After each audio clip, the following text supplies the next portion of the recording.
Hello aspirants, welcome to CPS Learning, your competitive exam preparation institute Himachal Pradesh and मैं आपके सामने लाया हूं द हिंदू एनालिसिस वीकली। तो हम जो इस वीक को कवर करेंगे वो है आपका second week of February and इसमें हम कवर करेंगे all the important news editorials and topics which have been there in this week, the second week है फेब्रुवरी का। तो बिना टाइम वेस्ट किए इसको शुरू करते हैं। पहली जो यहाँ पे न्यूज है वो है ग्लेशियर लेक आउटबर्स्ट फ्लड इन उत्तराखंड के बारे में। ये है आपका टॉपिक आपका GS 3 डिजास्टर मैनेजमेंट का। सो बेसिकली यहाँ पे क्या हुआ, जो यहाँ पे ग्लेशियर बर्स्ट हुआ है नंदा देवी में, जिसने ट्रिगर किया एक एवलांच को, जिससे कि एक फ्लैश फ्लड आया आपके ऋषि गंगा और Dhauli Ganga reverse in Chamoli districts of Uttarakhand. अभी भी यहाँ पे रेस्क्यू मिशन चल रहा है। अभी भी यहाँ पे जो टनल है उसको वहां पे एक्सप्लोर कर रहे हैं कि कोई वहां पे और कोई कैजुअलिटीज है तो वो मिले। तो बहुत ही दुख भरी यहाँ पे घटना घटी थी। लेकिन उसको छोड़ के जो इम्पोर्टेंट पॉइंट्स है यहाँ पे हमारे एग्जाम के लिए, हम उस पे फोकस करते हैं। एंड यहाँ पे जो फ्लड आया था तो इसने आपके दो important hydro electric power projects को एकदम से वाइप कर दिया था। एक है आपका the Rishi Ganga hydro electric power project जो आपका 13.2 मेगावाट का है, and the second is Tapovan hydro electric project जो आपका 520 मेगावाट का है धौली गंगा रिवर में। और जो धौली गंगा रिवर है वो आपकी ट्रिब्यूटरी है अलकनंदा रिवर की। अभी तक यहाँ पे जो हमारे को रिपोर्ट मिली है, यहाँ पे अभी 19 बॉडीज अभी तक रिवर रिकवर कर ली है, लेकिन अभी भी कम से कम 150 से ज्यादा जो पर्सन है वो मिसिंग है। अब यहाँ पे इसको ग्लेशियल बर्स्ट का नाम दिया है सेंटर की, जो हमारे सेंटर की नेशनल क्राइसिस मैनेजमेंट कमेटी है उसने। अब ये what is this glacier lake outburst flood, ये आखिर होता क्या है? बेसिकली ग्लेशियर लेक्स वो बॉडीज होती है which are influenced by the presence of the glacier. ऐसी लेक्स जो आपकी ग्लेशियर के पिघलने के बाद बनती है एट सच ऑल्टीट्यूड, उन्हें कहते हैं आप ग्लेशियर लेक्स। अब क्या होगा, देखिए, जब ग्लेशियर्स मेल्ट होंगे तो एक लेक फॉर्म होगी, विच वो लेक किससे बनेगी? वो लेक बनेगी with the help of moraines. ठीक है, ये जो मोरेन्स है ये आपके एज डैम्स काम करते हैं। छोटे छोटे पेबल्स हो गए, रॉक्स हो गए, या आपके आइस का टुकड़ा हो गया, ये एक तरह से आपका एक डैम का काम करेगा और जिसके अंदर आपकी एक लेक फॉर्म हो जाएगी। अभी जो मोरेन्स होते हैं ये बहुत वीक होते हैं, एंड अगर कभी ये कोई मोरेन टूट जाए due to some activity, natural disaster, तो उससे क्या होगा, एकदम से आपका जो जितने भी लेक का पानी था वो एकदम से फ्लो हो जाएगा, वो एकदम से वहां से निकल जाएगा, जिसकी वजह से आपको क्या देखने को मिलेगा? जिसकी वजह से आपको देखने मिलेगा फ्लैश फ्लड। तो when the moraine dam fails, the water is drained through the subsurface tunnels of moraine which results into the glacier lake outburst flood, जिसको कहते हैं आप ग्लॉफ, GLOF। यहाँ पे देखो बेसिकली क्या है जो आपका ग्लॉफ है। ग्लॉफ इज दस a type of outburst flood that occurs when the dams containing a glacier lake fails. मतलब ग्लॉफ आपका एक आउटबर्स्ट फ्लड है जो तब होगा जो आपकी जो ग्लेशियर लेक है उसका जो टेम्पररी डैम्स, क्या आपके जो मोरेन्स है वो आपके टूट जाएंगे और एकदम से सडन ड्रेन होगा वहां पे वाटर का। और ये जो इवेंट है ये बहुत ही वेरी वेरी रेयर इवेंट इसको कहलाते हैं। अगर इसी की तरह एक इवेंट है उसको कह लेंगे आप जोलुहप। उसमें क्या होगा, here the water body contained by the glacier melts और ओवरफ्लोज द ग्लेशियर। इसमें जो जैसे यहाँ पे मान लो ग्लेशियर है, यहाँ पे क्या होगा, यहाँ से पानी डायरेक्ट बहना शुरू हो जाएगा। अब वट आर मोरेन्स? जो बेसिकली मोरेन्स है, मोरेन्स आपकी होती है field of dirt and rocks debris that have been pushed along the glacier by the glacier or when the glacier moves। देखो, जब ग्लेशियर चलेगा अपने साथ तो उसके साथ साथ रॉक डेब्रीज सब चलेगी, तो उसको कहते हैं आप क्या, आपका मोरेन्स, उसको कहते हैं आप मोरेन्स। अब they act as the dam to water melted from the glaciers, thus help to form the glacial lakes. अब रीजंस क्या क्या हो सकते हैं ग्लोफ के, यहाँ पे आप देखो किस वजह से फ्लड हो सकता है। सिंपल है, आपका क्लाइमेट चेंज इम्पैक्ट होगा, जैसे कि यहाँ पे जो नंदा देवी में जो ग्लेशियर मेल्ट हुआ, ये हुआ था आपका ड्यू टू ग्लोबल वार्मिंग, जो सारे के सारे एनवायरमेंटल एक्सपर्ट्स यहाँ पे बोल रहे हैं। इसके साथ साथ आपका ग्लेशियर रिट्रीट हो सकता है या परमाफ्रॉस्ट थॉ हो सकता है, जिससे कि जो माउंटेन की स्टेबिलिटी है वो डिक्रीज हो जाती है, जिस वजह से जो लेक्स होगी वहां पे बनी हुई उनमें जो ग्लोव का रिस्क है वो काफी ज्यादा इंक्रीज हो जाता है। अब यहाँ पे अगर आप देखेंगे, ये देखो ये ग्लेशियर है, यहाँ पे ग्लेशियर लेक बनी है, और यहाँ पे जो इसको रोका है, यहाँ पे रोका है इसको मोरेन्स ने। अब ग्लोव किस वजह से हो सकता है, देखो एक है आपका क्लाउड बर्स्ट। अगर क्लाउड बर्स्ट हो गया, बहुत सारी बारिश होगी, बहुत सारा पानी आ गया, तो एकदम से ओवरफ्लो हो जाएगा, तो इस वजह से ग्लोव हो सकता है। या आपका स्नो एवलांच हो गया, एकदम से स्नो गिर गई यहाँ पे और एकदम से फ्लो बढ़ गया और मोरेन्स भी टूट गया, डैम टूट गया। या फिर आपका लैंडस्लाइड हो गया, या आपके melting of ice in a moraine हो गया। अब मान लो आइस से ही बना है मोरेन, अगर मान लो आइस ही पिघलनी शुरू होगी मोरेन की, इस वजह से भी ग्लोव हो सकता है। या फिर ओवरफ्लो हो गया, पानी जैसे पिघलता रहा और लेक ज्यादा भर गई और ओवरफ्लो हो गया, तो इस वजह से आपका क्या होता है, ग्लोव, ग्लेशियर लेक आउटफ्लो, फ्लड। ठीक है। अब पढ़ेंगे हम थोड़ा धौली गंगा के बारे में। बेसिकली जो धौली गंगा है, इट ऑरिजिनेट्स फ्रॉम वसुंधरा ताल, और ये largest glacier lake in Uttarakhand है, तो इसको याद रखना आप, इसका जो ओरिजिन है ये याद रखना। साथ में ये largest glacier lake in Uttarakhand है। अब Dhauli Ganga is joined by Rishi Ganga at Raini village, जहां पे ये आपका डिजास्टर हुआ था, तो कहां पर ये, Raini village in Uttarakhand at Chamoli district. It joins Alkananda at Vishnu Prayag near Joshimath. It flows through Nanda Devi national park. तो ये काफी ज्यादा इंपॉर्टेंट है आपके प्रीलिम पॉइंट ऑफ व्यू से। अब यहाँ पे कुछ इंपॉर्टेंट ट्रिब्यूटरीज है गंगा की, उनको देख लेते हैं। तो यहाँ पे देखो आप, अलकनंदा जा रही है, तो सबसे पहले इसको मिलेगी इसकी धौली गंगा कहाँ पे, विष्णु प्रयाग में। फिर यहाँ पे इसको मिलेगी नंदाकिनी, ये मिलती है आपकी नंद प्रयाग में। फिर यहाँ पे मिलेगी इसको पिडार गंगा, जो मिलती है आपका करण प्रयाग में। फिर यहाँ पे इसको मंदाकिनी मिलेगी, जो है आपका रुद्र प्रयाग में। अब यहाँ पे भी सेम आपका फ्लड आया था, जो अभी भी यहाँ पे इसके आफ्टर मैच यहाँ पे देखने को मिलते हैं। अब इसके साथ यहाँ पे आपको देखने मिलेगी भागीरथी। भागीरथी मिलती है आपका देव प्रयाग में, और जब भागीरथी लास्ट में मिल जाएगी, तब ये कहलाती है गंगा, और लास्ट में आपका यमुना मिलती है। अब आप लोग मुझे कमेंट करके बताइए कि यमुना गंगा को कहाँ पे मिलती है और इस जगह को कौन से संगम कहते हैं। चलते अगली न्यूज की तरफ। ये है आपका यूएई का होप मार्स मिशन। तो यहाँ पे यूएई बन गया है अरब अरब देश पहला, जिसने अपना मार्स में कोई सैटेलाइट यहाँ पे भेजा है। ये आपका GS3 साइंस एंड टेक का टॉपिक है।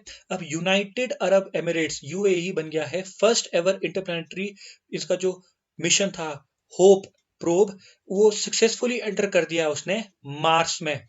ठीक है। अब ये कब किया है, ये किया है अपने 50th anniversary of founding of UAE ने। इससे पहले ये देखो, आप एक चीज नोटिस करनी पड़ेगी, जो ये होप मिशन था, ये यूएई ने अनाउंस किया था 2015 में, और इन्होंने कहा था कि हम लगभग 2021 को ये मार्स में एंटर करेगा, उसके ऑर्बिट में एंटर करेगा, जब ये अपना 50th एनिवर्सरी ऑफ फाउंडिंग मनाएंगे, किसका, यूएई का। तो इसने लगभग 200 डेज ऑर्बिट किया था यहाँ पे मार्स को। अगर इसके बैकग्राउंड को आप देखेंगे, तो यहाँ पे आपको देखने को मिलेगा, जो ये होप मिशन है, इसको कैरी फॉरवर्ड किया था विद, जो ये पूरा का पूरा मिशन है, इसको बनाने में हेल्प की है आपके किस किसने, एक है Mohammed Bin Rashid space centre laboratory for atmospheric, ये आपका यूएई की है। उसके बाद आपका space physics at University of Colorado Boulder USA, और आपका एरिजोना स्टेट यूनिवर्सिटी यूएसए। तो यहाँ पे जो यूएसए में यूएई के साइंटिस्ट ने इसको मिलके यहाँ पे तैयार किया है। अब इसको जनरली बेसिकली लॉन्च किया था आपका 19 जुलाई 2020 में from Tanegashima space centre in Japan. तो ये जो इंपॉर्टेंट है, ये आपका प्रीलिम पॉइंट ऑफ व्यू से बहुत ज्यादा इंपॉर्टेंट हो गया है। अब यहाँ पे एक चीज आपको देखनी पड़ेगी कि आपका जो अरब है, ये जो आपका यूएई जो अरब कंट्री है, ये इसका फर्स्ट इंटरप्लैनेटरी मिशन है पूरे जितने भी अरब कंट्रीज है यूएई का, और ये ऐसी 5th नेशन बन गई है पूरे वर्ल्ड में जो यहाँ पे मार्स को पहुंची है। तो और 4 कौन कौन सी है, इंडिया मंगलयान मिशन, फिर आपका नासा, फिर आपका रशिया और यूरोपियन स्पेस एजेंसी, और अब हो गया है आपका यूए ई। ठीक है। अगर इसके बारे में थोड़ा हम देखेंगे, यहाँ पे देखो लॉन्च डेट आपका यहाँ पे 20 जून 2020 है। इसको लॉन्च किया था तनेगशिमा स्पेस सेंटर जापान से। कॉस्ट है इसकी $200 बिलियन। अब इसने एंटर कर दिया है अब यहाँ पे। तो इसके ऑब्जेक्टिव सिंपल है, आपका मार्टिन क्लाइमेट की स्टडी करनी है, बहुत डेली एंड सीजनल साइकिल्स करने हैं, ऑब्जर्व मार्स वेदर फिनोमेना करना है, साथ में इसको इंटरेक्शन करें अपर और lower layers of Martian atmosphere, और explore connections between today's Martian weather and ancient climate red planet. और आज यहाँ पे जो डेट है आपकी 14 फेब को, यहाँ पे इस सैटेलाइट ने आपका फर्स्ट इमेज दे दी है मार्स की। आई होप सो ये पूरा क्लियर होगा।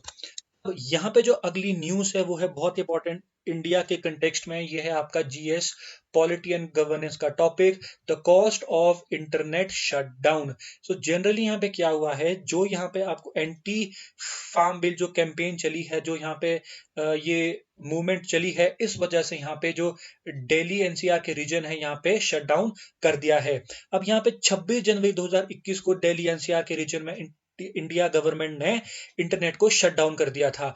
एक चीज यहाँ पे देखनी पड़ेगी कि 2020 में जो रिपोर्ट आई थी उसमें इंडिया एक ऐसी डेमोक्रेसी है, कि एक ऐसी इंडिया कंट्री है जो सबसे ज्यादा इंटरनेट सर्विसेज को शट डाउन करती है अमंग ऑल अदर डेमोक्रेसीज।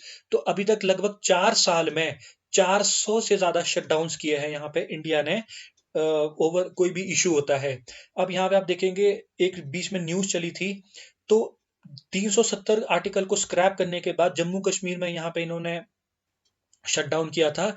उसमें ये longest shutdown in the world बन गया। कितना? लगभग आपका 223 दिन का। अब यहाँ पे जो एक्टिविस्ट ग्रुप है, जो आपका यूएन राइट्स ग्रुप है, वो ये बोलते हैं कि जो शटडाउन होता है ये कलेक्टिव पनिशमेंट है पीपल के लिए, और जनरली वो क्या है, ओवररीच ऑफ क्या, government on citizen rights and the liberties. तो इसको आप यहाँ पे क्या करेंगे, overreach of government on citizen rights and liberties. लेकिन इंडिया के जो लॉ है वो ये कहते हैं कि इंडियन गवर्नमेंट सस्पेंड कर सकती है telecommunication services including the internet during the time of public emergencies if required for protecting the public interest. Basically idea क्या है कि जरा दंगे ना फैले और ऐसे कोई भड़काऊ स्पीच ना दे, हेट रेट ना फैले, इस वजह से कोई फेक न्यूज ना फैले, इस वजह से इंटरनेट सर्विसेज को बंद कर दिया जाता है। लेकिन यहाँ पे 2020 में हमारे ऑनरेबल सुप्रीम कोर्ट ने जजमेंट पास की थी कि आपका जो राइट टू एक्सेस इंटरनेट है, it is one of our fundamental rights under article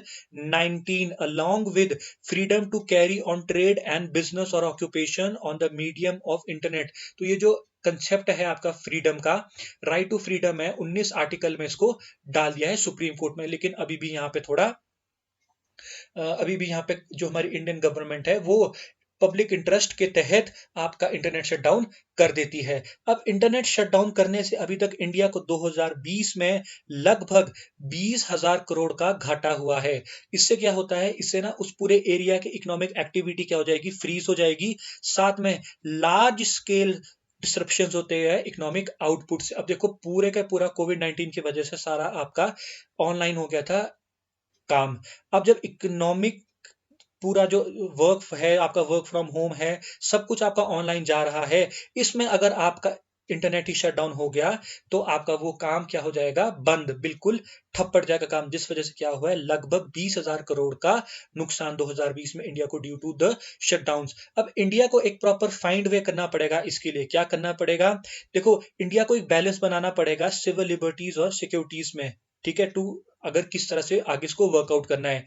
अब यहाँ पे इंडिया को एक मॉडर्न, इंडिपेंडेंट और एक ऐसा इंस्टीट्यूशन बनाना पड़ेगा जिसके पास अथॉरिटी हो और एक्सपर्टाइज हो टू क्रिएट फ्रेमवर्क्स जो ऐसे चैलेंजेस को मीट कर सके without falling back on the measures, जहां पे ऐसी कोई ओवररीच ना हो। तो गवर्नमेंट को जल्द से जल्द कुछ ऐसे मेजर्स लेने पड़ेंगे जिससे कि ऐसे इंटरनेट शटडाउन ना हो, और साथ में जो पब्लिक इंटरेस्ट है वो बचा रहे, कोई अनरेस्ट ना हो, कोई दंगे या फिर कोई हेट्रेड ना फैले। कोई मिडल पाथ यहाँ पे गवर्नमेंट को अपनाना ही पड़ेगा। अब अगली जो न्यूज है वो है आपका USA to again join UN human right forum. अब ये जो न्यूज है ये है आपका जीएस2 इंटरनेशनल रिलेशंस के लिए। अब यहाँ पे यूएस ने दोबारा से बात की है कि वो दोबारा से ज्वाइन करेगी यूएन ह्यूमन राइट फोरम को। बेसिकली जो आपका यूएसए था 2000 आपका 2-3 साल पहले आपका 2017-18 में यहाँ पे ट्रंप सेड कि they are withdrawing from UN HRF human right forum. Why? Because the human right forum is very biased against Israel. जो ये ह्यूमन राइट फोरम है, ह्यूमन राइट काउंसिल है, ये बहुत ज्यादा बायस है किसका? इसराइल के प्रति।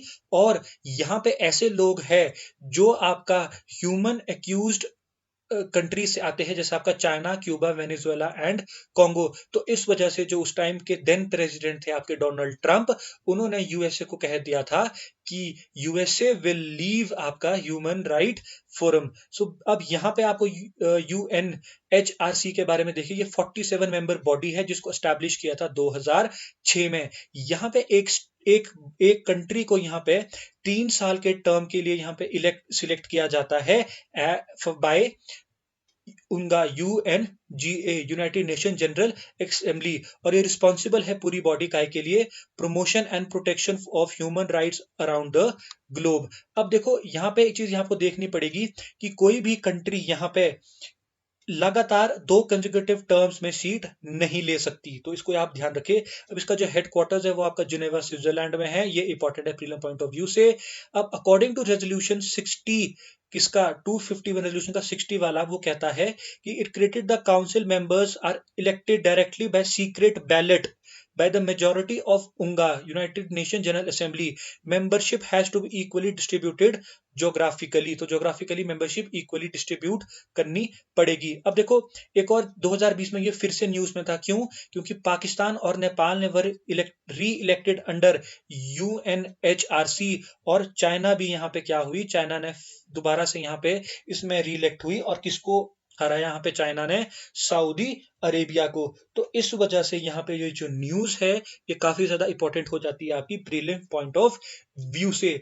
अब ये पुराना इन्फोग्राफिक है, लेकिन आप यहाँ पे देख सकते हैं उस टाइम की बात। US leaving the human right council, क्योंकि उन्होंने उनको अक्यूज किया था because organization of hypocrisy and biased against Israel. तो 47 मेंबर बॉडी है।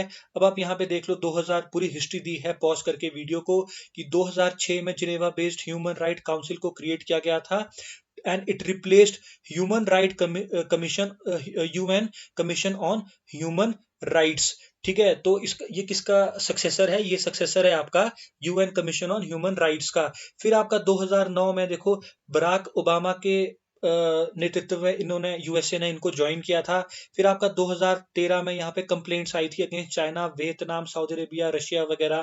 फिर 2017 में डोनाल्ड ट्रंप ने इनको थ्रेटन किया था और 2018 में इन्होंने पूरा छोड़ दिया इसको। और अब दोबारा से 2021 में इन्होंने दोबारा से ज्वाइन कर लिया है। यहाँ पे जो बिडेन है, जो आपके यूएसए के अभी जो करंट प्रेसिडेंट है, आप मुझे कमेंट कीजिए कि ये कौन से नंबर के प्रेसिडेंट बने हैं हमारे यूएसए के। तो जनरली वो क्या कर रहे हैं? वो एंटी ट्रंप जा रहे हैं। जो जो यहाँ पे आपका डोनाल्ड ट्रंप ने पॉलिसीज की है उसके अगेंस्ट जा रहे हैं। उनको क्या कर रहे हैं? उनको दोबारा बदल रहे हैं, जैसा पहले था वैसे ही कर रहे हैं। चाहे वो बात करेंगे ओपन स्काई ट्रीटीज में फिर से ज्वाइन करने की, अब ह्यूमन राइट फोरम में फिर से ज्वाइन करने की। तो इस तरह से अब जो बिडेन है वो फिर से पुराने वाले अमेरिका का जो एजेंडा था यूएन को लेके कि यूएन इज गुड, जो ट्रम्प कहते हैं कि थोड़ी बाइस्ड है, उसको पूरा चेंज कर रहे हैं एज पर डोनाल्ड ट्रंप। अब अगली जो न्यूज है वो है आपकी इंडिया चाइना पैंगोंग सो डिसएंगेजमेंट एग्रीमेंट। तो फाइनली आफ्टर आपका कितना 9-10 महीने के बाद आपका यहाँ पे इंडिया और चाइना के डिसएंगेजमेंट एग्रीमेंट यहाँ पे कंप्लीट हो गया और दोनों कंट्रीज ने डिसएंगेजमेंट प्लान को मान लिया है। ये आपका GS2IR का टॉपिक है, साथ में इंटरनेशनल जो साथ में इंडियन सिक्योरिटी का भी टॉपिक है। अब बेसिकली इंडिया और चाइना ने 2020 में जो यहाँ पे घटना घटी थी आपकी, कहाँ पे, ये आप मुझे कमेंट करके बताइए कि कहाँ पे ये क्लैश हुए थे। ये पर्टिकुलर प्लेस का नाम क्या है जहाँ पे ये क्लैश हुए थे। उसके बाद मई में इन्होंने ऐसा स्टैंड लिया था और इन्होंने जितने भी अपनी फिंगर्स है, बेसिकली यहाँ पे फिंगर्स तो आगे हम एक्सप्लेन करूंगा आपको क्या क्या फंडा है इसका।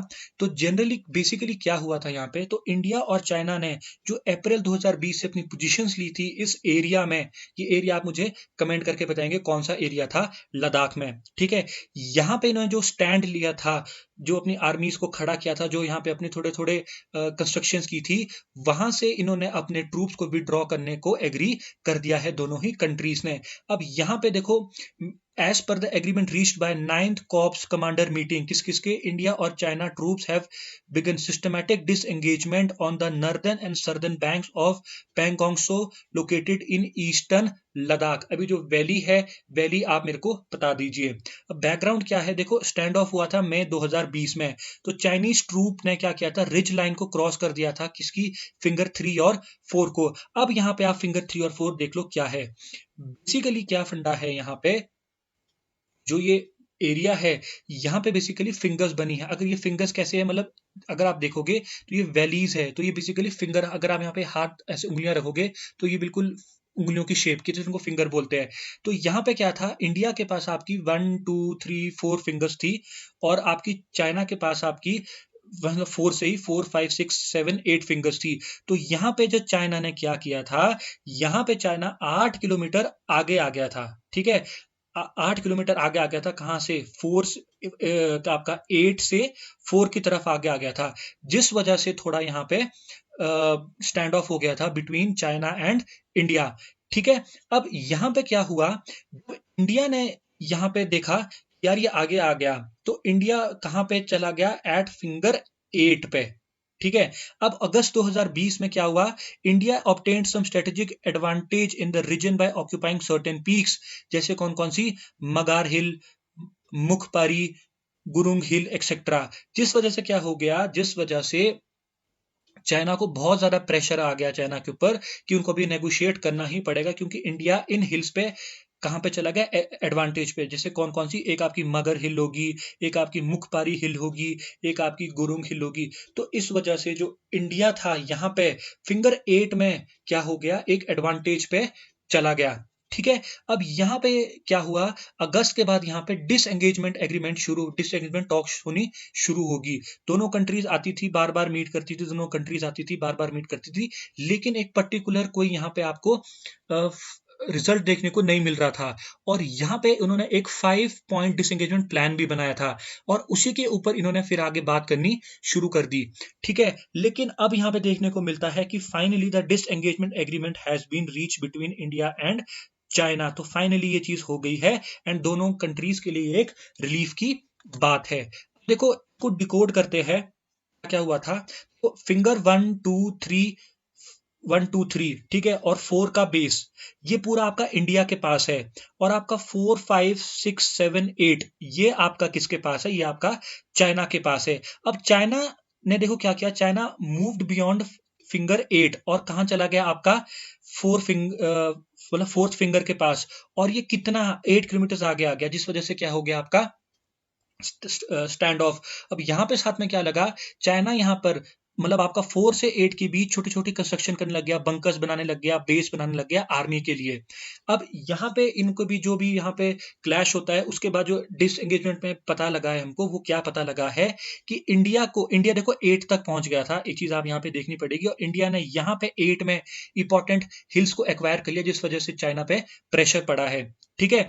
तो अब यहाँ पे देखने को क्या हो रहा है कि इन दोनों ने क्या एग्री किया है कि इंडिया वापस चला जाएगा कहां पर, बिटवीन आपका 1 से लेकर आपका 3 के लिए, ठीक है। अब यहाँ पे जो इंडिया जाएगा वापस चल जाएगा, और इंडिया की जो पोस्ट रहेगी, इंडिया की जो पोस्ट रहेगी कौन सी, धन सिंह थापा पोस्ट, कौन सी, धन सिंह थापा पोस्ट, धन सिंह थापा पोस्ट रहेगी बिटवीन फिंगर 2 एंड फिंगर 3, और जो बेस रहेगा वो रहेगा बिटवीन 3 एंड 4, ताकि वो चाइनीज को देख सके, उनकी मूवमेंट्स को देख सके, ठीक है, ठीक है।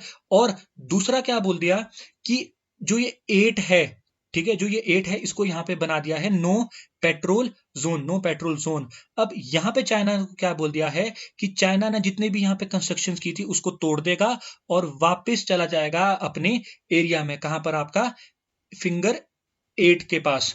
तो ये पूरा यहाँ पे सिनेरियो था, और ये जो डिसएंगेजमेंट प्लान है इनको दोनों ने एग्री कर दिया है, और ये सिस्टमैटिकली करेंगे, ऐसे नहीं कि अभी एक साथ ही हट जाएंगे, तो ये पूरा सिस्टमैटिकली करेंगे। ठीक है, अब देखो वे फॉरवर्ड क्या हो सकता है, यहाँ पे वे फॉरवर्ड क्या हो सकता है, कुछ फ्रेश डेवलपमेंट्स को देखना पड़ेगा। और जनरली यहाँ पे क्या है, देखो India and China discuss D escalation plan on 5 conflict points. 5 conflict point थे जिस पे इंडिया और चाइना ने ये डिस्कशन की। कौन कौन से पॉइंट? एक तो देखो गलवान एरिया जो है आपका PP 14, 15 एंड 17, पेंगोंग सो और चुशुल।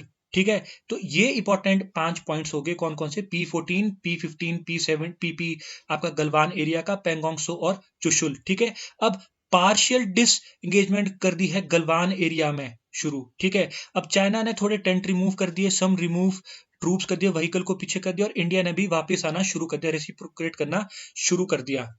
ठीक है, अब यहाँ पे मेजर टॉक्स होगी आपका PP 14 पॉइंट पे, फिर आपका 17, 15 चुशुल के ऊपर। लेकिन यहाँ पे पेंगोंग सो पे कोई बात नहीं हुई। ठीक है, क्यों? क्योंकि जो ये पेंगोंग सो टेरिटरी है, ये आपकी फिंगर्स या फिर क्या स्पेसिफिकली रिजिस से बनी है, रिजिस से बनी है। ठीक है, अब इंडिया बोलता है कि भाई हमारा जो पूरा हक है वो 8 फिंगर तक है पूरी। ठीक है, अगर यहाँ से कर लो आप 1 2 3 4 5 6 7 8 8। ठीक है, लेकिन यहाँ पे देखो चाइना ने क्या कर दिया, चाइना यहां से ना 4 तक पहुंच गया था। ठीक है, तो इस वजह से थोड़ी दिक्कत वगैरह होगी थी। साथ में यहाँ पे देखो उस टाइम एक और सीन हो गया था कि आपका सितंबर के आसपास ना नखुला जो आपका सिक्किम में है, वहां पे भी एक स्टैंड ऑफ हो गया था, लेकिन उसका इतना ज्यादा इशू नहीं है। अब यहाँ पे देखो, अब यहाँ पे इंपॉर्टेंट क्या है कि फुल विड्रॉल होना चाहिए ट्रूप्स का, रिमूवल ऑफ व्हीकल टेंट्स वगैरह होनी चाहिए, और आपके जो fighter bomber rocket air forces है, डिफेंस रडार्स है, जैमर्स है, उनको क्या कर दो, उनको ड्रॉ डाउन कर दो, उनको वापस बुला लो। तो इन दी एंड यही बात हुई है। तो इस तरह से अब यहाँ पे कुछ एक निष्कर्ष सामने आया है after nearly about 9 to 10 months. तो आई होप सो आपको ये न्यूज पूरी क्लियर है। बट आप ये जरूर बताइए कि जो क्लैश हुआ था, कौन सी दिल्ली में क्लैश हुआ था, और ये कौन सा स्टैंड ऑफ हुआ था, ये बहुत ज्यादा इंपॉर्टेंट है। एंड यहाँ पे कौन सी रिवर बहती है, और वो किस रिवर की ट्रिब्यूटरी है, आप ये भी जरूर कमेंट करके बताइएगा। तो अब ये अगली जो न्यूज़ है ये है आपकी GS3 एनवायरनमेंट से रिलेटेड। अब यहाँ पे देखो क्या है, वर्ल्ड सस्टेनेबल डेवलपमेंट समिट हुआ है यहाँ पे 2021 को इंडिया में, जिसको होस्ट करता है TERI, the energy resources institute of India. ठीक है, ये फ्लैगशिप इवेंट है टेरी का, और इसको प्रिसाइड किया था हमारे PM नरेंद्र मोदी जी ने। तो अब इसको जनरली इसका जो बैकग्राउंड है, ये स्टार्ट हुआ था आपका 2001 में, और ये बन गया एक focal point for the leaders and stakeholders across the world to bridge thought and action for sustainable development. Basically जो आइडिया है वो है to think about sustainable development of the world. अभी जो समिट सीरीज है, ये एक international event बन गया है on sustainability, which focuses on global future. ये ग्लोबल फ्यूचर पे आपको फोकस करता है।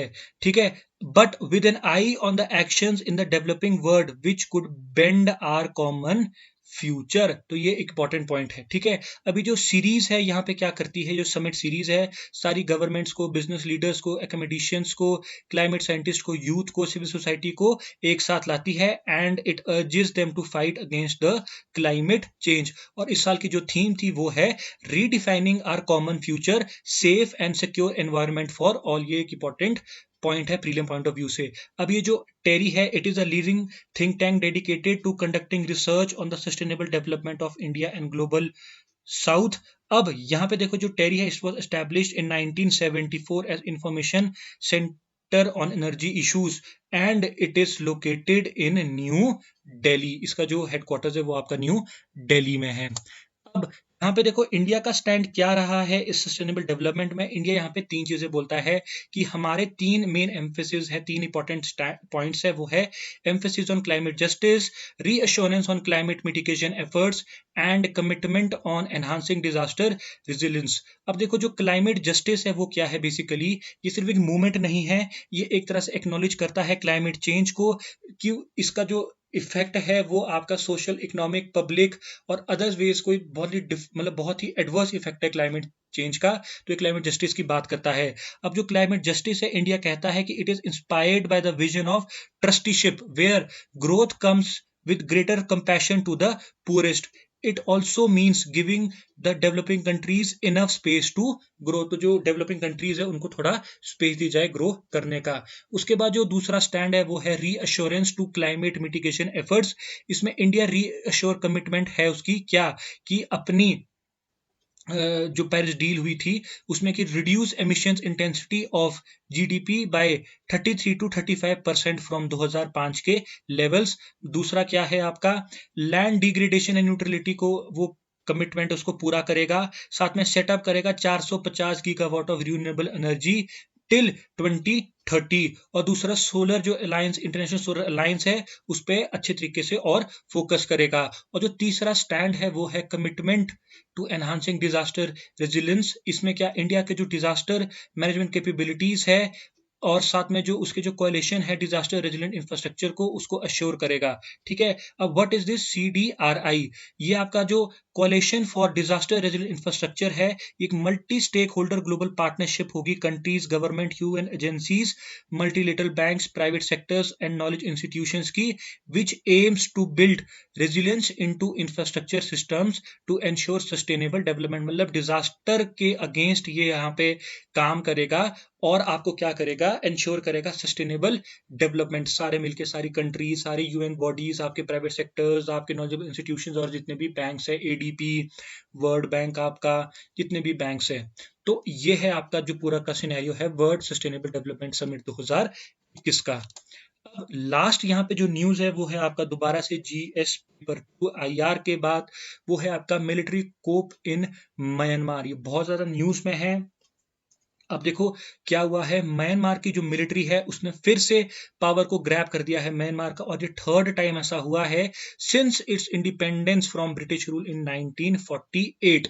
अब यहाँ पे मिलिट्री ने 1 साल की इमरजेंसी को इम्पोज कर दिया है म्यांमार के ऊपर। ठीक है, अब इसके साथ क्या हुआ, जैसे ही उन्होंने यहाँ पे मिलिट्री ने उसको इमरजेंसी को इम्पोज किया, तो वहां की जो इलेक्टेड लीडर थे यहाँ पे, कौन, आन सान सू की और उनके जो पार्टी लीडर्स है उनको डिटेन कर दिया है हाउस अरेस्ट पे। क्या कर दिया है, हाउस अरेस्ट पे डिटेन कर दिया है।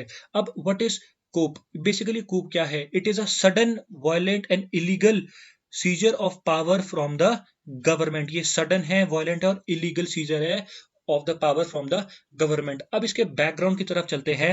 बैकग्राउंड में देखो, उससे पहले आप 3 चीजें देख लो। यहाँ पे 3 पार्टीज इन्वॉल्व है, कौन कौन सी? एक है आपकी टैटमडॉ, जो वहां की आर्मी का नाम है, कहाँ की, म्यांमार की। जो म्यांमार की आर्मी है उसको कहते हैं टैटमडॉ। फिर एक मिलिट्री बैक, इस आर्मी ने बैक किया है एक पार्टी को, कौन सी government party, political party, union solidarity and development party, USDP।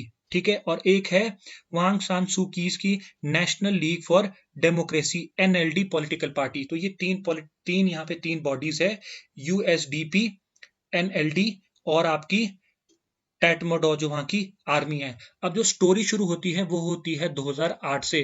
Basically 2008 में क्या हुआ, 2008 में मिलिट्री ने अपना कॉन्स्टिट्यूशन बनाया वहां पे म्यांमार में, और उन्होंने बोल दिया कि मिलिट्री आपका 25% जो वहां की पॉलिटिकल पार्टीज है उसको, वहां पे जो पोजीशन है उसको होल्ड करेगी, साथ में सेवरल की मिनिस्ट्रियल पोजीशंस भी होल्ड करेगी। ठीक है, अब वहां के उस टाइम जो लीडर थे, कौन, थान शॉ, जो USDP के लीडर है, वो 1992 से यहाँ पे रूल कर रहे थे और उनको बैक कर रही थी मिलिट्री पार्टी। और वो क्या करते थे, वहां के जो यंग सोल्जर्स है उनको प्रमोट करते थे जो उनके साथ लॉयल थे। और उन्होंने क्या कर दिया, और उन्होंने जो जो न्यू कॉन्स्टिट्यूशन था उसके तहत वहां पे इलेक्शन करा दिए। अब देखो क्या हुआ, 2010 में इलेक्शंस हुए थे, लेकिन जो ये थी NLD थी, कौन सी, जो NLD थी आंग सान सू की, इन्होंने इस कॉन्स्टिट्यूशन को रिकॉग्नाइज करने से मना कर दिया और इन्होंने 2010 के इलेक्शंस को बॉयकॉट कर दिया। जिस वजह से क्या हो गया, डायरेक्टली क्या हो गया, USDP पार्टी पावर में आ गई। जैसे ही USDP पार्टी पावर में आती है, वहां पे जो मिलिट्री जुंटा है, ठीक है, जो मिलिट्री जुंटा है वो एंड हो गया। मिलिट्री जुंटा का मतलब होता है मिलिट्री का राज, मतलब आर्मी का राज उसको बोलते हैं, वो एकदम से क्या हो गया, वो एंड हो गया। लेकिन यहाँ पे देखने वाली चीज ये है कि जो पार्टी वहां पे पावर में आई थी, यूएसडीपी, कहने को तो वो पार्टी थी लेकिन it was backed by army only, military उसको बैक कर रही थी। ठीक है। अब यहाँ पे देखो क्या हो गया, आने वाले कुछ 5 सालों में आर्मी ने अपनी जो वहां पे जो होल्ड था उसको थोड़ा लूज कर दिया। थोड़े जो पॉलिटिकल प्रिजनर्स थे उस टाइम, जो सूकी वगैरह थे, उनको रिलीज कर दिया। मीडिया की सेंसरशिप को ईज कर दिया। और 2012 में जब ओबामा वहां पे विजिट आते हैं तो थोड़ी टेंशन और हट गई। तो और उसी साल 2012 में जो एनएलडी पार्टी थी, किसकी, आंग सान सू की, उन्होंने नए कॉन्स्टिट्यूशन को रिकॉग्नाइज कर दिया। ठीक है। अब जब वो नए कॉन्स्टिट्यूशन को रिकॉग्नाइज करते हैं तो 2015 में दोबारा से इलेक्शंस होते हैं, और वो थे म्यांमार के फर्स्ट ओपन इलेक्शंस। क्या थे वो थे म्यांमार के फर्स्ट ओपन इलेक्शंस। अब यहाँ पे देखो क्या होता है, एनएलडी जीत जाती है भारी मतों से। ठीक है। अब लेकिन जो एनएलडी थी, आंग सान सू की, उनको ना कॉन्स्टिट्यूशनली बार्ड कर दिया प्रेसिडेंसी से, तो वो प्रेसिडेंट नहीं बन सकते थे वहां पे। तो उनकी जगह पे किसको बना दिया, वहां का लीडर, इलेक्टेड प्रेसिडेंट किसको बना दिया, टिन क्वायो को। ठीक है। और यहाँ पे जो आन सान सूकी थी, उनको क्या बना दिया, उनको दे दिया वहां पे कौन सा रोल, काउंसलर का रोल। कैसा, स्टेट काउंसलर का रोल, रोल किन टू प्राइम मिनिस्टर, मतलब वहां का एक तरह से पीएम बना दिया, मतलब इंडिया की भाषा में बोले तो पीएम बना दिया। ठीक है। अब बढ़िया चला हुआ था काम। अब 2020 में यहाँ पे कंट्री के first free and fair elections held करने की बात की पूरे डेमोक्रेटिक बेसिस पे। अब यहाँ पे पता लगा कि जो एनएलडी पार्टी थी, क्योंकि इन मैडम की, ओआन सान कू की, इन मैडम की जो पॉलिटिकल पार्टी थी, ये 80% वोट से जीत गई। और जो आर्मी बैक्ड थी, कौन, यूएसडीपी, ह्यूमिलेटिंग डिफीट मिली। लेकिन जो यूएसडीपी है वो एक्सेप्ट नहीं कर रही रिजल्ट। उन्होंने क्या बोल दिया कि ये तो फ्रॉड हुआ है, यहाँ पे तो हमारे साथ धोखा हुआ है, ये जो इलेक्शंस थे ये टेम्पर्ड थे, ऐसा वैसा। लेकिन उनके पास कोई पुख्ता सबूत नहीं थे। और ये केस जाता है वहां के इलेक्शन कमिश्नर के पास, और वो भी बोलता है कि ऐसा कुछ यहाँ पे हुआ नहीं है। लेकिन अब जो मिलिट्री थी, उसने क्या कर दिया है, उसने 1 साल की स्टेट इमरजेंसी लगा दी है। काय के लिए, क्योंकि वो बोलती है कि यहाँ पे मैसिव वोटिंग फ्रॉड हुआ है इन पार्लियामेंट्री इलेक्शंस। अब देखो, म्यांमार को लगभग 10 साल लग गए 1990, अगर 2 से देखोगे, फिर कब आपका 2010 में पहली बार वहां पे इलेक्शन हुए। तो 2010 से आपका 2020 तक उनको 10 साल लगे डेमोक्रेसी को स्टैब्लिश करने में। लेकिन एकदम से कुछ सेकंड के अंदर ही यहाँ पे पूरी डेमोक्रेसी को दोबारा से ब्रूटल मिलिट्री डिक्टेटरशिप ने दोबारा से अपने पास ले लिया है। अब इंडिया का यहाँ पे क्या स्टैंड है, इंडिया डीप कंसर्न शो कर रहा है मिलिट्री कोप इन म्यांमार के साथ। साथ में डीप कंसर्न देता है unfolding military coup in Myanmar में, साथ में, क्योंकि इंडिया के अपने कुछ पर्सनल यहाँ पे अच्छे रिलेशंस बन रहे थे म्यांमार के साथ। तो जो जो यहाँ पे मैंने आपको कहा है वो यहाँ पे इन्फोग्राफिक्स में लिखा है कि कैसे कैसे हुआ है यहाँ पे। जैसे जो जो भी था, 2010 में उनको हाउस अरेस्ट कर दिया 15 साल की डिटेंशन के लिए बाय द जुनता, जो वहाँ की मिलिट्री है। 2016 में डी फैक्टो नेशनल लीडरशिप का रोल दिया गया एज अ काउंसलर। 2015 में लैंडस्लाइड विक्ट्री हुई फर्स्ट डेमोक्रेटिक इलेक्शंस वगैरह की। उसके बाद आपका 2020 में वो दोबारा सेकंड लैंडस्लाइड विक्ट्री हुई। 2021 1 फरवरी को उनको अरेस्टेड कर लिया पार्लियामेंट में, पार्लियामेंट मतलब कन्वे होने से पहले ही। तो ये जो इशू है म्यांमार का, ये पूरा का पूरा एक्सप्लेन कर दिया है। तो यहाँ पे भी जो इन्फोग्राफिक्स, आप इसको भी वीडियो को पॉज करके इसको देख सकते हैं। तो आई होप सो आपको ये जो एनालिसिस है वो अच्छा लगा होगा एंड आपको समझ आया होगा। अगर आपको कुछ समझ नहीं आया है तो प्लीज कमेंट कीजिए एंड हम उसको ट्राई करेंगे एक्सप्लेन करने की आपको। अब से हर मंडे को आपको वीकली एनालिसिस मिलेगा हिंदू न्यूज का। एक इंपॉर्टेंट नोटिस, अभी अभी एचपी एलाइड सर्विसेज का रिजल्ट आउट हुआ है and we are very proud to say कि हमारे इंस्टीट्यूट से 16 एस्पिरेंट्स ने मेंस लिखा था। And out of this 16 aspirants, 2 की यहाँ पे सिलेक्शन होगी है। एक है आपके आदर्श शर्मा जो ईटीआई लगे है, एंड मोहिनी जो आपके इंस्पेक्टर ऑडिट लगे है। तो heartly congratulations to them. And एक और बात, यहाँ पे नए कोर्स आपका 2021 के लिए एचएस की प्रीलिम्स के लिए यहाँ पे रजिस्ट्रेशन ओपन कर दी गई है। साथ में फाउंडेशन बैच आपका 2022 के लिए भी रजिस्ट्रेशन ओपन कर दी गई है। ये रजिस्ट्रेशन आपकी ऑफलाइन और ऑनलाइन दोनों होगी। आप मोर डिटेल्स के लिए कॉल कर सकते हैं 9805291450 या हमारी वेबसाइट www.careerpointshimla.com पे जाके लॉग इन हमको मैसेज वहां पे क्वेरी यहाँ पे पुट कर सकते हैं। तो दोबारा से बहुत बहुत congratulations Adarsh Sharma and Mohini and बाकी thank you so much. I hope so आपको ये एनालिसिस अच्छा लगा होगा। बाकी कोई डाउट है और जो क्वेश्चंस है उनको जरूर कमेंट कीजिएगा। Thank you so much.